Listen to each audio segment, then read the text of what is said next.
también tenía otras líneas estratégicas dentro del proyecto, como el tema de la equidad. Eso es una cosa que a mí me parece muy interesante, porque como estoy mucho con los compañeros y compañeras, a veces pienso que muchas cosas sean en relación a la igualdad, ¿no? La coeducación, el género. Están como avanzadas con respecto a otros años, pero otras muchas que daba por sentado, también yo me sorprendo de ciertos comentarios, de ciertas actitudes. Y encima se proclama que no hacen falta cuestiones de educación. O sea, lo proclama la persona que tiene un comportamiento, que yo cuando lo veo digo, joder, pero si yo pensaba que ya la juventud hoy en día esto ya lo tenía pasado. Y esa misma persona pues no entiende porque tenemos que tener una insistencia todavía, porque el feminismo está en vigor, ¿no? Porque a mí me gustó eso cuando la asignatura sale por su nombre, el feminismo, ¿no? Porque el feminismo, la perspectiva de género. Entonces, un poco, ¿por qué vosotros detestáis también en vuestro proyecto que tiene que ser un baluarte del mismo? Porque yo creo que es una seña de identidad de este centro. Tradicionalmente, a la entrada tenemos 4 personas que han sido referentes en su momento hace mucho, mucho tiempo en temas de feminismo, de igualdad, de género. Es que tiene que estar en nuestro ADN. Si vamos a ser futuros maestros, maestras, educadoras o educadoras sociales, psicólogos, psicólogas, tiene que estar. Tenemos que creérnoslo. Tenemos que creernos la inclusión, tenemos que creernos la igualdad, tenemos que creernos la equidad y tenemos que trabajar por ello. Es que no me cabe otra manera. El tema de no darlo por sentado. O sea, que muchas veces es como un check, ¿no? Vale, ya somos feministas, ya hay una igualdad ya tenemos real. Exactamente una igualdad real, ¿no? Pero es que no es así, porque lo estamos viendo. Hay comportamientos radicalizados en ese sentido. También las redes sociales no nos ayudan mucho en eso, porque si ahora un estudiante o una estudiante empieza a mirar algo de un tema con los algoritmos de búsqueda que tienes, pues solo te saca de eso. Entonces o tienes muy claro cómo funcionan los medios o al final lo que va fundamentalizando, radicalizando de tu posición, sea la que sea, ¿no? Entonces eso no ayuda mucho. Entonces aquí, la facultad, tenemos que trabajarlo. Eso es algo que no... Yo sobre todo el mensaje, por así decirlo, el pensamiento que me cabe un poco poner sobre la mesa, es que hay ciertas cosas que nunca... Que comer, tú no comes y dices ya no tengo que comer más. Claro, que comer hay que comer todos los días, ¿no? Claro, hay cosas que hay que mantenerlas. Es como que tienes que estar como en una actividad constante para mantener que por lo menos esté en ese estado. Siempre tendríamos que ir como a mejorarlo, pero un mínimo... Pero que es una actitud que yo a veces dice la palabra militante, ¿no? A veces la gente no está muy familiarizada con la palabra y se lo lleva a otros términos, pero militante es una actitud en la cual tú asumes que tienes que trabajar activamente para un propósito que te trasciende. O sea, que no es como me voy a sacar una carrera porque yo quiero tener una carrera, sino que soy militante por un proyecto colectivo, por una idea que me supera. Y por el tema del ecologismo, el tema de... Hay temas en los que uno tiene que ser militante porque la inercia que tú decías de los algoritmos, de la sociedad, de las derivas, un poco de la dinámica de relación con los demás, etcétera, etcétera, nos lleva por un lado.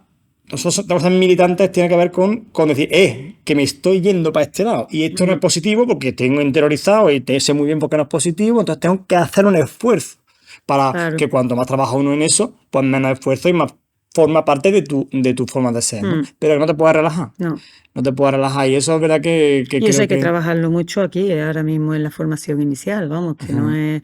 Y tenemos que volver a reconquistar cuestiones que, como tú has dicho al principio, parecía que ya estaban superadas con la gente joven. Entonces, es algo que tenemos muy claro. Y tenemos que tener muy claro que... todo ese proceso, todo ese eje transversal que hemos dicho, pues hay que trabajarlo desde muchos ámbitos.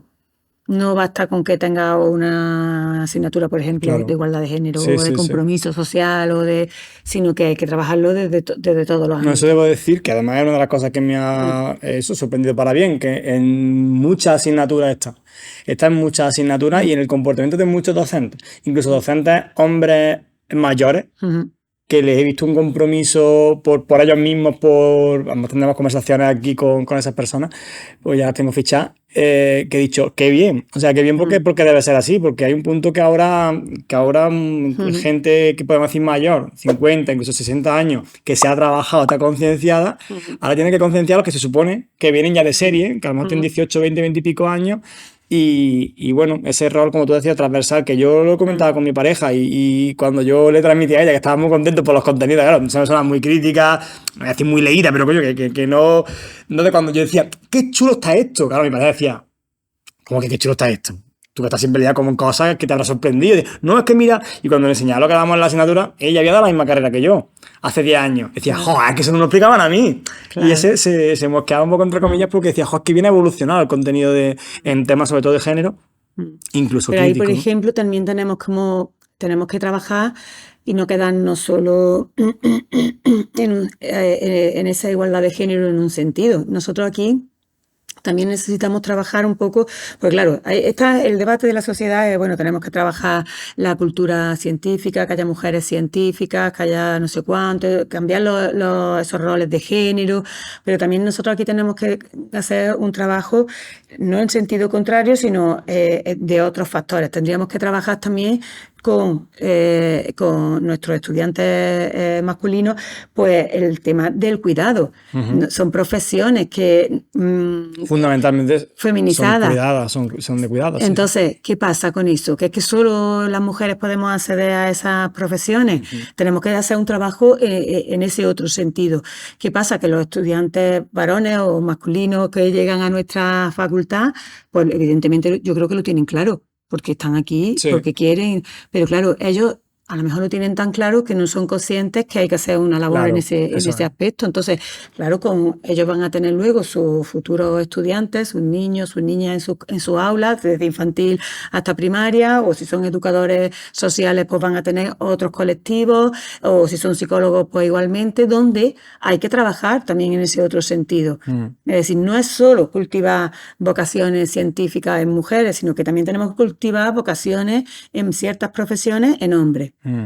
Entonces, hay un trabajo que muchas veces, pues claro, la gente cuando tú planteas esto dice, ay, es verdad, pues mira, no he caído, porque los que llegáis aquí, llegáis muy convencidos de eso y no es algo que no... Sí, pero ellos nos plantean eso, que en un colegio, que el colegio puede estar en cualquier sitio claro. Y puede tener familia de cualquier circunstancia. Claro. Sí que puede haber una conducta, pues, de que un niño se sobrepase con una niña, o de que tenga una actitud violenta, o de eso, o de que no tenga en su casa suficiente referencia para aspirar a profesiones, como tú planteabas, pues que hasta ahora estaban para hombres, que pueden ser de mujeres, pero que también al contrario, ¿no? Claro. El tema de los cuidados todavía claro, porque cuesta. Hay muchas casas que todavía se dicen, no, es que eso es de niña, no juegues con eso, que eso es de niña.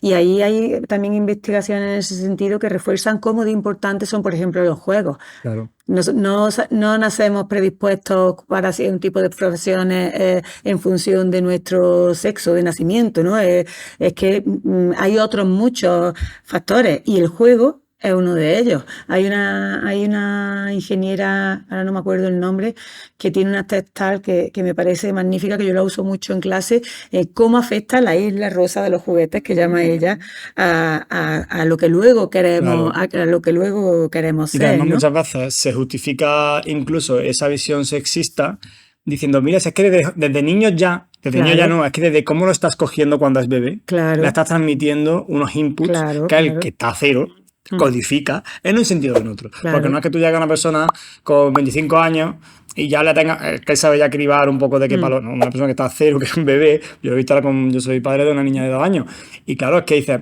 es que ¿cómo la cojo? Y además que también hay estudios referentes que no la han puesto en ciertas asignaturas, no recuerdo si era psicología evolutiva o alguna. Y tiene que ver con eso, con cómo lo meces, cómo te dirige el tono de voz, y ponía, ¿no? A un niño que le decían que era niña, a una niña que le decían que era niño, en fin, y cómo iban entrando gente en esa habitación y se iban relacionando con un tono, con una disposición, con un lenguaje corporal distinto. Entonces, claro, como decía, es una actitud militante la que tenemos que tener de revisión porque bueno, son muchos años, también lo estoy escuchando a un podcast feminista, pues decían eso, decían, joder, es que son siglos de patriarcado muy fuerte y ahora que estamos asomando la patita, pues no podemos pensar que, o sea, hay no que nos podemos permitir ningún retroceso. No, es algo fundamental.